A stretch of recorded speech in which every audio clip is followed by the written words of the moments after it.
नमस्कार. निपुण महाराष्ट्र ॲपमध्ये लॉग इन कसं करायचा हा प्रश्न पडलाय का? प्रक्रिया थोडी क्लिष्ट वाटतेय, नाही का? पण काळजी करू नका. पुढच्या काही मिनिटांत आपण लॉग इन करण्याची प्रत्येक पायरी अगदी सोप्या पद्धतीने समजून घेणार आहोत. पण थांबा, आपण थेट लॉग इन प्रक्रियेकडे वळण्याआधी हे समजून घेऊया की हे ॲप फक्त एक साधं सॉफ्टवेअर नाहीये. खरं तर हे निपुण महाराष्ट्र अभियानाचा एक खूप महत्त्वाचा भाग आहे.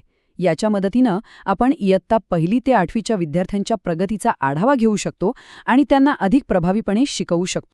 चला तर मग आता मुख्य प्रश्नाकडे येऊया. निपुण महाराष्ट्र ॲपमध्ये नक्की लॉग इन करायचं तरी कसं? आपण आता एक एक करून सगळ्या पायऱ्या पाहणार आहोत. बरं, कुठल्याही लॉग इनसाठी सगळ्यात आधी काय लागतं? तर लॉग इन आयडी. चला बघूया की हा आयडी नक्की आहे तरी काय. तर मग लॉग इन आयडी काय आहे? ऐकून आश्चर्य वाटेल, पण आपल्याला कोणताही नवीन आयडी तयार करायचा नाहीये. आपला जो मोबाईल नंबर शालार्थ प्रणालीमध्ये, म्हणजे आपली सॅलरी आणि सर्व्हिस डिटेल्स जिथे असतात त्या सिस्टीममध्ये नोंदवलेला आहे, तोच आपला अधिकृत लॉग इन आयडी आहे. अगदी सोपं.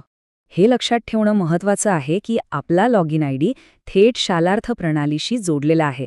यामुळे काय होतं तर आपली सगळी माहिती सुरक्षित आणि अगदी अचूक राहते. ठीक आहे, तर आता आपल्याला आपला लॉग इन आयडी काय आहे हे कळलंय. आता पुढची पायरी, शालार्थ पोर्टल वापरून ॲपमध्ये प्रवेश कसा मिळवायचा ते बघूया. ही पूर्ण प्रक्रिया ना अगदी 6 सोप्या पायऱ्यांमध्ये विभागलेली आहे. सगळ्यात आधी शालार्थ पोर्टलवर लॉग इन करायचंय. तिथे गेल्यावर शालार्थ 2.0 नावाचा एक पर्याय दिसेल, तो निवडायचा. त्यानंतर आपला संपर्क क्रमांक टाकून डिटेल्स बरोबर आहेत की नाही ते तपासा. आता येते सगळ्यात महत्त्वाची पायरी, ती म्हणजे DDO2 म्हणजेच आपले ड्रॉइंग अँड डिस्बर्सिंग ऑफिसर यांच्याकडून मंजुरी घेणं. पण थांबा, मंजुरी मिळाल्यानंतर लगेच लॉग इन करता येत नाही. एक छोटीशी अट आहे. बरोबर.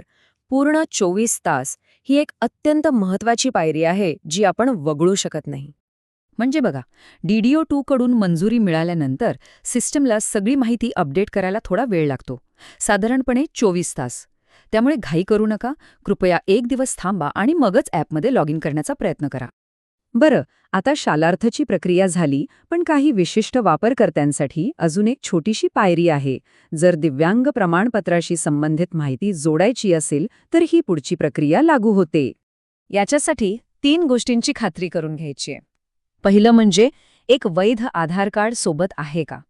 दुसरं, आयुष्मान भारत कार्ड आहे का? आणि तिसरं, ही दोन्ही कार्ड्स दिव्यांग प्रमाणपत्राशी व्यवस्थित, अचूकपणे जोडलेली आहेत की नाही हे तपासा. आणि ही प्रक्रिया का महत्त्वाची आहे? कारण यामुळे ओळख आणि आरोग्याशी संबंधित सगळी कागदपत्रं सिस्टीममध्ये व्यवस्थित जोडली जातात.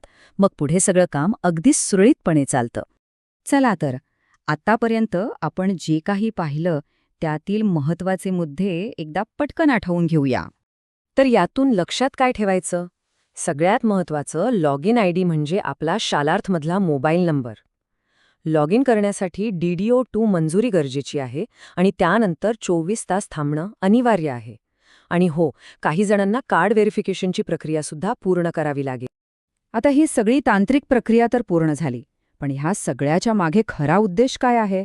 आता हे साधन आपल्या हातात आहे, तर मग असा विचार करूया की आपण याचा वापर विद्यार्थ्यांच्या विकासासाठी कसा करू शकतो, त्यांच्या शिकण्याचा अनुभव आणखी समृद्ध कसा बनवू शकतो.